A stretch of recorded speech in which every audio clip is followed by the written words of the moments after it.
बाढ़ राहत से लेकर राहुल गांधी तक डिप्टी सीएम बृजेश पाठक का बड़ा बयान। उत्तर प्रदेश के डिप्टी सीएम बृजेश पाठक ने वाराणसी और चंदौली के बाढ़ प्रभावित इलाकों का हाल साझा किया। उन्होंने कहा कि सरकार लगातार राहत सामग्री, खाद्य सामग्री, बर्तन, कंबल, दूध, साबुन, तेल जैसी जरूरी चीजें बाढ़ पीड़ितों तक पहुंचा रही है। साथ ही राहुल गांधी पर भी निशाना साधते हुए कहा कि चुनाव हार का अंदेशा होते ही वो निर्वाचन आयोग पर सवाल उठाने लगते हैं। बृजेश पाठक ने साफ कहा कि यूपी से संगठित माफियाओं का खात्मा हो चुका है और अब दोषियों पर कड़ी कार्यवाही ही सरकार की नीति है। उन्होंने वाराणसी के विकास और प्रधानमंत्री नरेंद्र मोदी की अगुवाई की भी सराहना की। Red cross society Uttar Pradesh शाखा द्वारा वाराणसी जनपद और चंदौली जनपद के जो बाढ़ पीड़ित हैं उनको खाद्य सामग्री के साथ साथ खाना बनाने के बर्तन, तिरपाल और अन्य आवश्यक वस्तुएं जैसे टूथब्रश है, मंजन है, साबुन है, तेल है, हाइजीन किट पूरी दी जा रही है और जितनी भी आवश्यकता होगी उन सभी को बाढ़ पीड़ित सामग्री पहुंचाने का काम करेंगे। राहुल गांधी जी हाइड्रोजन बम फोड़ने की बात क्या कर रहे हो भाई? कांग्रेस क्या कर रहे हैं? दोनों डिरेल्ड है। उनको पता ही नहीं है कि सत्ता की भूख उन्हें चैन से सोने नहीं दे रही है। राहुल गांधी जी जानते हैं कि शिवम इसको ऊपर कर जब जब वो चुनाव जीतते हैं तब वो ईवीएम और निर्वाचन आयोग की तारीफ करते हैं। जब चुनाव संभावित हार बिहार में देख रहे हैं तो अनर्गल आरोप लगा रहे हैं। इसका कोई मतलब नहीं है। प्रदेश की जनता, भारत की जनता अच्छी तरह समझती है और यदि कोई तथ्य उनको है तो निर्वाचन आयोग के समक्ष प्रस्तुत करें। जी, आप लोग कानून व्यवस्था की बात करते हो, वाराणसी में पुलिस अधिकारी पिटा रहे हैं, क्या कहना चाहेंगे जी? देखिए, ऑर्गेनाइज क्राइम पूरी तरह से प्रदेश से समाप्त हो गए। कोई भी लिस्टेड संगठित माफिया गिरोह सक्रिय नहीं है। जो तत्कालिक गुस्से की वजह से आपसी वैमनस्यता में घटनाएं हो रही हैं, उस पर भी हमारी सरकार कड़ी कार्रवाई सुनिश्चित करती है। कोई भी दोषी बचेगा नहीं और ये सुनिश्चित करने का काम सरकार कर रही है और निर्दोष फंसे ना, इसको भी सुनिश्चित करने का काम कर रही है। यदि कोई कानून तोड़ेगा तो कानून के तहत कड़ी से कड़ी सजा उसे दिलाने का काम अदालत के माध्यम से हो रहा है। बात की जाए तो जिस तरह से अखिलेश यादव लगातार बीजेपी पर, देखिए, समाजवादी पार्टी इंडी गठबंधन के लोग पूरी तरह से सत्ता की कुर्सी खिसक जाने के भय से फ्रस्ट्रेशन में हैं। माननीय प्रधानमंत्री नरेंद्र मोदी जी की अगुवाई में पूरे देश में और उत्तर प्रदेश में हर स्थिति में चतुर्मुखी विकास की गाड़ी तेजी के साथ आगे बढ़ रही है। विकसित राष्ट्र की तरफ हम सब आगे बढ़ रहे हैं और आप स्वयं महसूस करिए कि उत्तर प्रदेश का कोना कोना, वाराणसी का कोना कोना 14 और 17 से पहले क्या हालात थे किसी से छुपा नहीं है। आज उत्तर प्रदेश जनता भारतीय जनता पार्टी के साथ है, मोदी जी के साथ है। सर, अपर्णा यादव जी की माता जी के खिलाफ मुकदमा दर्ज हुआ है। विजिलेंस की टीम ने जांच में उन्हें दोषी पाया है। भैया बड़े भैया क्या कहेंगे? नहीं बोलेंगे। सपा महासचिव शिवपाल यादव का फोन न उठाना बुलंदशहर डीएम श्रुति को भारी पड़ गया। शिवपाल ने उन्हें 20-25 बार कॉल किया था लेकिन डीएम ने रिसीव नहीं किया। इससे नाराज होकर शिवपाल ने विधानसभा अध्यक्ष सतीश महाना से शिकायत कर दी। शिकायत के बाद महाना ने तत्काल डीएम को नोटिस जारी किया। नोटिस मिलने के बाद डीएम श्रुति को अपनी गलती का एहसास हुआ। उन्होंने शिवपाल यादव से माफी मांगी। शिवपाल ने उन्हें माफ भी कर दिया।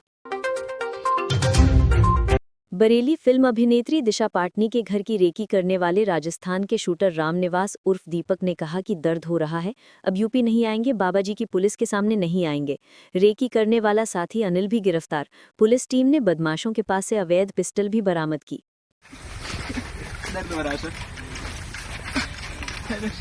दोबारा सर कभी यूपी में नहीं आएंगे सर, कभी नहीं आएंगे सर, बाबाजी की पुलिस के आगे कभी नहीं आएंगे सर। मऊ पहुंचे पूर्व मंत्री स्वामी प्रसाद मौर्य। राहुल गांधी के सवाल पर बोले स्वामी, पहली बार मोदी को जवाब देने वाला मिला, भाजपा जनता की उम्मीद पर नहीं उतरी। ये तिरंगा लहराना चाहिए, तो तिरंगा और राष्ट्रगान और राष्ट्रीय झंडा वो हमारी शान है। इसके लिए उनके उपदेश की आवश्यकता नहीं है, हम सभी लोग उसका अनुपालन करते हैं। और दूसरी चीज, धीरेन्द्र शास्त्री अपने आश्रम में कई दिन तिरंगा लहराए हैं। केवल बयानबाजी और बकवासबाजी करने से बात नहीं बनती है, अपने जीवन में उसका अनुपालन करना होता है। अखिलेश यादव के कार्यक्रम में अचानक से बिजली गायब हो जाती है। जब पूरे उत्तर प्रदेश की बिजली गायब हो रही है तो अखिलेश यादव के कार्यालय में बिजली गायब हो रही थी, कौन बड़ी बात है? आपने कहा कि नेता मंत्री रोना रो रहे हैं कि अधिकारियों की बात नहीं सुन रहे। एक आईएएस का भी आपने नाम लिया है, तो इशारा किधर है आपका? अब आपके मऊ में कौन ऐसा आईएएस रहा है जो आज वर्तमान में मंत्री है? आपसे जानना चाहते हैं नहीं, आप खुद जानते हैं मऊ के लड़के को, इतना नहीं जाने तो फिर क्या क्या जाने। वो भी रोना रो रहे हैं? अब जब मीडिया के सामने सार्वजनिक रूप से उन्होंने अपना बयान दे दिया तो बचा क्या रह गया? डॉक्टर संजय निषाद ने कहा है गाजीपुर में एक भाई एक एक करके गाजीपुर में नहीं, नोट में नहीं, अरे पहले आप उनका पहले उनका आ गया तो आप गाजीपुर में ओपी राजभर के कार्यकर्ता को महिला सिपाही सरेआम थप्पड़ थप्पड़ जड़ दिया। अब चूंकि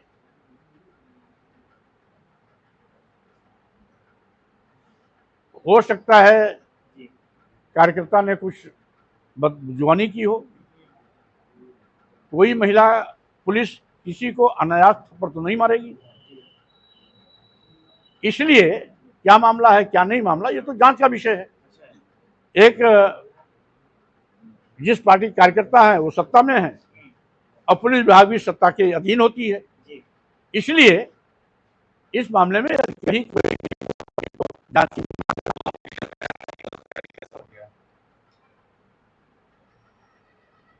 इसको तो उस कार्यकर्ता से पूछना चाहिए। उसका ही बयान है, उसका ही वायरल बयान हो गया कि गलतफहमी में ऐसा हो गया। हाँ तो हो सकता है, अब मामला क्योंकि सरकार की बदनामी का है तो ऊपर से इशारा होगा कि तुम सरकार का बयान दो, डॉक्टर संजय निषाद ने कहा है लेकिन जो कुछ होना था वो तो हो गया। पीला गमछा कमाल नहीं किया, वो तो कहते हैं मंत्री जी की पीला गमछा लगा के जाओ पुलिस वाले में। अब पीला गमछा वाले ही जाने कि पीले गमछे की क्या हनक है क्या धमक है। अगर हनक धमक होती तो शायद थाने पिटाई तो नहीं होती। पीले गमछे का पावर कम हो गया है। डॉक्टर संजय निषाद ने कहा है कि औरंगजेब की सोच रखने वाले पाकिस्तान चले गए। अब भाजपा में रह के और कौन भाषा बोलेंगे? ये ओम प्रकाश राजभर जी हों या संजय निषाद जी हों, जब भाजपा सत्ता का आनंद ले रहे हैं तो भाजपा की भाषा तो बोलना पड़ेगा, और भाजपा की नई भाषा नहीं बोलेंगे तो गठबंधन से बाहर कर दिए जाएंगे। इसलिए ये उनके चाल चरण चरित्र के अनुरूप है, इस पर टिप्पणी की आवश्यकता नहीं। आजम खान को बड़ी राहत मिली है, लेकिन फिर भी एमपी मिले कोर्ट ने 20 सितंबर तक उन्हें अभी रोक दिया है बाहर जेल से आने से। बहरहाल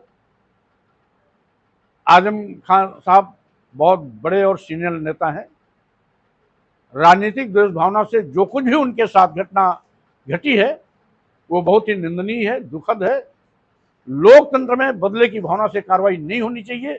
जिस तरीके से आजम खान साहब के खिलाफ सरकार ने बदले की भावना से काम किया है, कहीं कोई इतना बड़ा नेता मुर्गी चोरी करेगा, बकरी की चोरी करेगा, इस तरीके से घटिया इल्जाम लगा करके यदि आजम खान जी को जेल भेजा गया, हम समझते हैं इससे ज्यादा शर्मनाक लोकतंत्र में कुछ हो ही नहीं सकता। सर राहुल गांधी लगातार नारा लगा रहे हैं वोट छोड़ गद्दी छोड़, लगातार मामला गरमाया हुआ बिहार चुनाव को लेकर के इस तरह।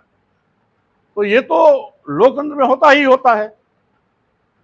सत्ता और विपक्ष का चरित्र यही है कि जब भी सत्ता लोकतांत्रिक तौर तरीके से हटे, जन विरोधी काम करे, तो विरोध का पक्ष विपक्ष जो है उसके खिलाफ आवाज उठाए।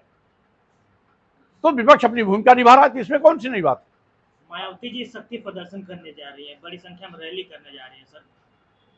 तो मुबारक हो, आप जाकर के इससे उनके पूछिए कि शक्ति प्रदर्शन करने की ये सोच आई, अच्छी बात है, मेरी शुभकामनाएं है। बिहार चुनाव को लेकर तैयारी तो नहीं है उनकी, बिहार चुनाव को लेकर उनकी तैयारी तो नहीं है। अब इसका जवाब तो सुश्री बहन मायावती जी दे सकती हैं। अब बीएसपी क्या करेगी इसका उत्तर स्वामी साहब मौर्य नहीं दे सकते। अजय जी, बीजेपी ने तो साफ कर दिया कि हम धर्म के साथ हैं, मंदिर के साथ हैं, लेकिन अखिलेश यादव अभी तक इंसाफ नहीं कर पाए कि धर्म के साथ है या नहीं। सही बात तो यह है, बीजेपी का कोई धर्म ही नहीं। वो सांप्रदायिक सौहार्द बिगाड़ना, भाईचारा का कत्ल करना, संविधान विरोधी काम करना, इसके अलावा उसको कुछ आता ही नहीं। आज भारतीय संविधान इस बात का स्पष्ट निर्देश देता है कि सभी धर्मपन्न संप्रदाय समान है। अनुच्छेद 15, अनुच्छेद 51 में संविधान में स्पष्ट इस बात की व्याख्या है कि धर्म,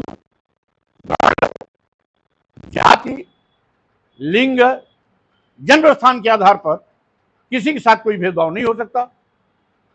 तो हिंदू मुस्लिम मस्जिद मंदिर के नाम पर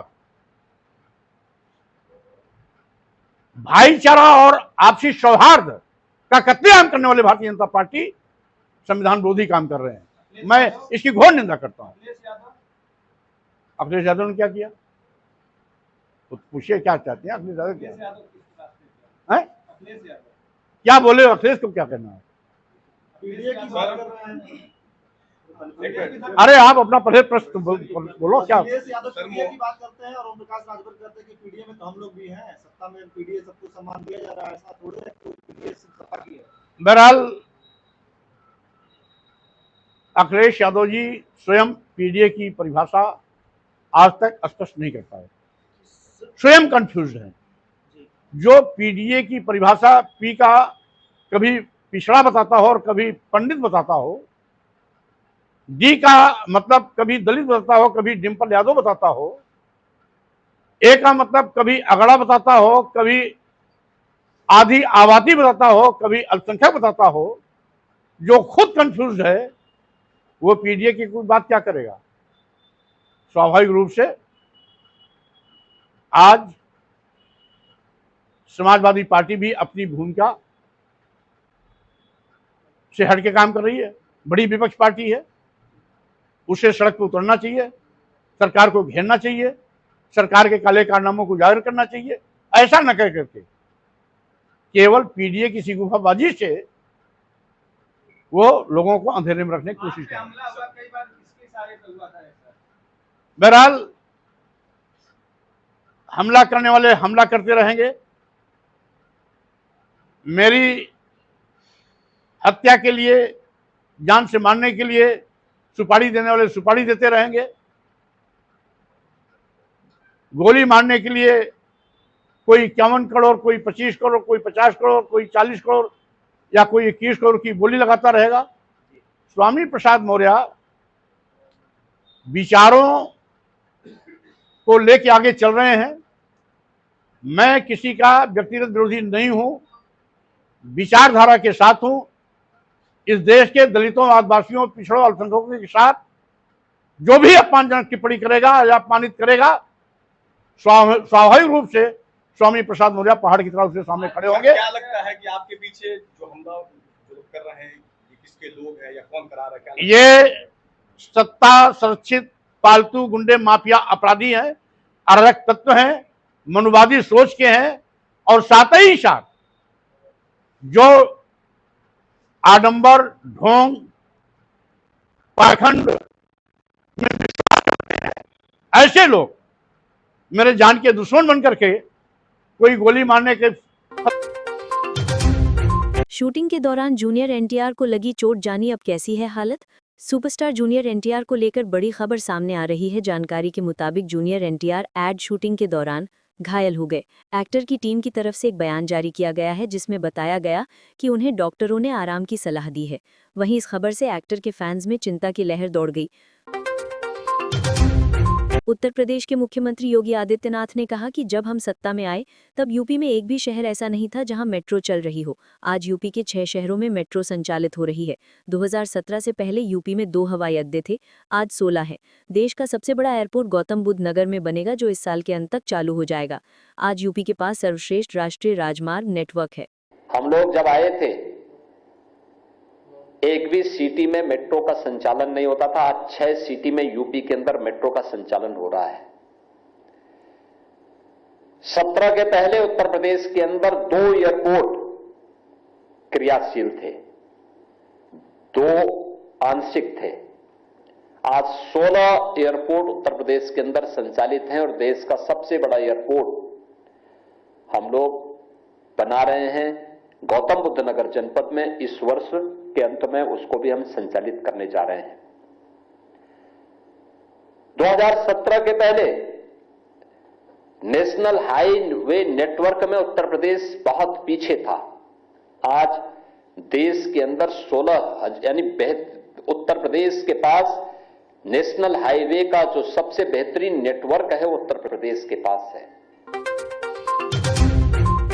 अपर्णा यादव की मां पर फर्जीवाड़े का आरोप, विजिलेंस ने दर्ज की एफआईआर। जानकीपुरम भूखंड आवंटन में फर्जीवाड़े के आरोप में मुलायम सिंह की समधन अंबी बिष्ट समेत 5 एलडीए अधिकारियों पर एफआईआर दर्ज हुई। विजिलेंस लखनऊ सेक्टर ने अंबी बिष्ट समेत एलडीए के 5 अफसरों के खिलाफ भ्रष्टाचार आपराधिक साजिश की एफआईआर दर्ज कराई। महिला बीच सड़क पर धरने पर बैठ गई। इनके साथ जो अन्याय हुआ उसे जानकर आपका कलेजा कांप उठेगा। मामला गुजरात के वडोदरा का है। पानीपुरी वाले ने 20 रुपए में 6 पूरी की जगह सिर्फ 4 पूरी ही खिलाई। महिला 2 और पूरी खाने के जिद में सड़क पर बैठ गई। पुलिस ने आकर किसी तरह आंदोलन शांत कराया। ऐसी दीवानगी देखी नहीं। आईफोन 17 के लिए रात से एप्पल स्टोर के बाहर लोगों की भीड़, आपस में भिड़े।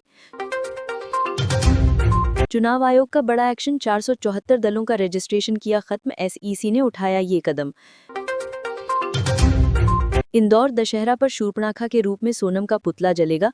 पति की हत्या करने वाली अन्य महिलाओं के भी पुतले होंगे।